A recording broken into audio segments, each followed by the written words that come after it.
মন্ত্রী রাজ্য না সায় গৃহ না সায় মাতুর বাবা যদি রাজ্যর মন্ত্রী খরাপ হব সে রাজার বিনাশ আগে আগে আগে আগে ଆଉ ଘରରେ ଯଦି ତମର କଳିକ ଦିଆ ଲାଗିଥିବ ଦି ଭାଇ ଭିତରେ ମନେ ରଖ ଭଦ୍ରଲୋକ କରିକି ତମ ମାମୁଁକୁ ଆଣିବନି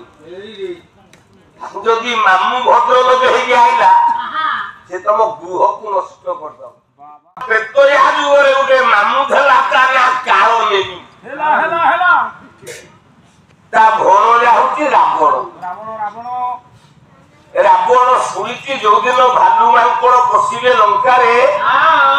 ରାବଣର ବିନାଶ ବେଳ ହବ ବାବା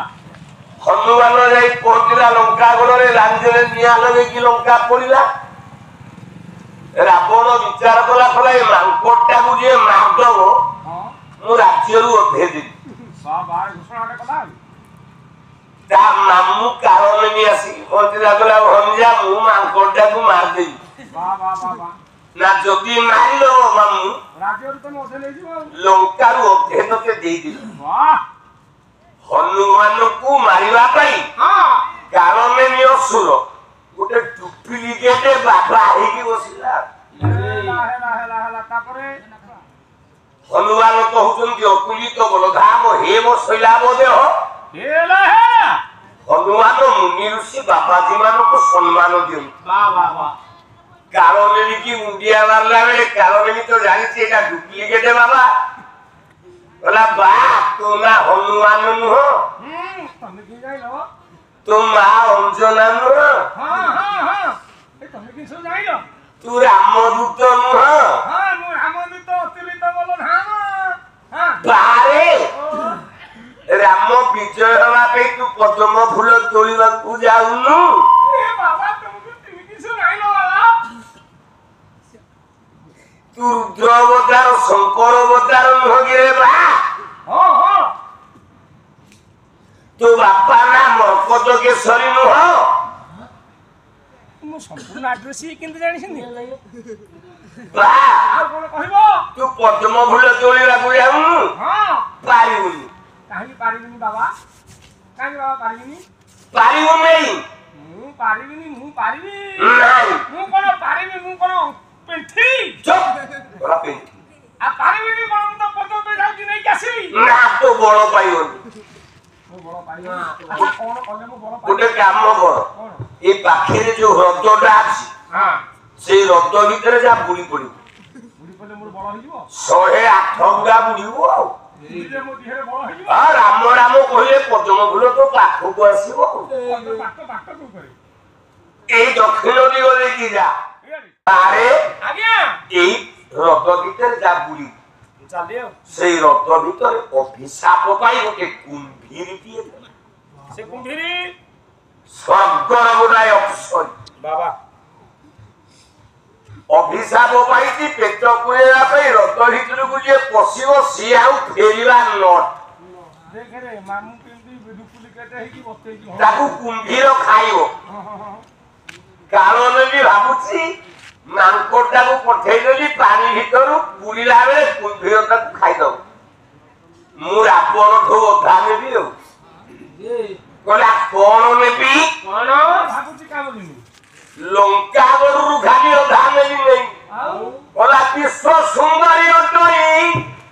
ମନ୍ଦ ଦରି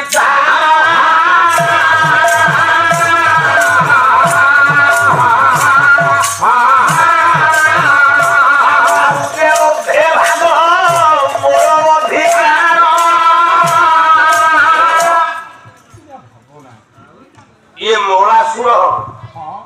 ରାବଣ ଭଣଜା ମନ୍ଦୋଦରରେ ମଳାସୁର ଭଣଜା ବୋହୁ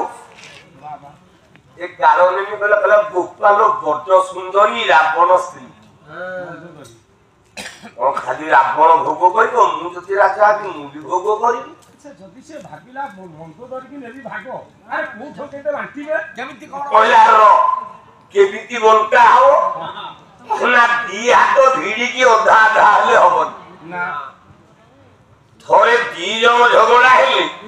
ରାବଣ ସାଙ୍ଗରେ ବାରି ଭିଡୁ ଭିଡୁ ତା ଗର୍ଭରୁ ଗୋଟେ ପିଲା ଜନ୍ମ ହେଇଗଲା ତା ନାଁ ହଉଛି ଅଙ୍ଗଦ। ବାବା ବାବା ବାରି ଛୁଆ ଫେରେଲା ରାବଣ ଭାରିଜା ଭୋଗ କଲା କହିଲା ନାଇଁ ସେମିତି ନେବିନି ମୁଁ ଯଦି ଲଙ୍କାର ରାଜା ହେବି ମନ୍ଦୋଦରୀ ମୋ ଭାଣେ ଭଣଜା ବୋହୁ ହଁ ହଁ ମୋର ବି ଅଧା ଭାଗ ହେଲା ନା କେମିତି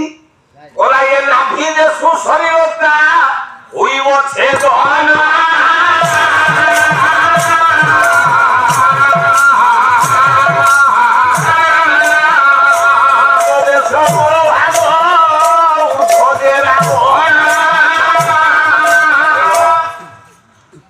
ମୁଁ ଯଦି ରାଜା ହେବି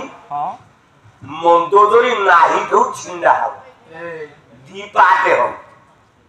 ନାହିଠୁ ତଳ ତକ ହଉଛି ମୋର ଆଉ ନାହିଠୁ ଉପର ତକ ହଉଛି ରାବଣର। ଧନ୍ୟରେ ଧନ୍ୟତା ଭାବନା ହନୁମାନ ସେତେବେଳେ କୁମ୍ଭୀରିକି ବାଡେଇକି ଛେଚିକି ବାହାରିଛି କହିଲା ମୂର୍ଖ ଅରେ ତୁ ମାମୁ ମଳାସୁର ହେଇକି ଭଣଜା ବୋହୁ ପ୍ରତି ଆଖି ଲଗଉଛୁ କହୁଛୁ ନାହିଠୁ ତଳ ତକ ତୁ ନବୁ ମାଇଲା ଗୋଟେ ବିଧା କାଳମୁ ସଫା ତାହେଲେ ମାମୁ ଭଣଜା ବଂଶ ଉଡିବାକୁ ଯାଇଥିଲା ନା ନାଇଁ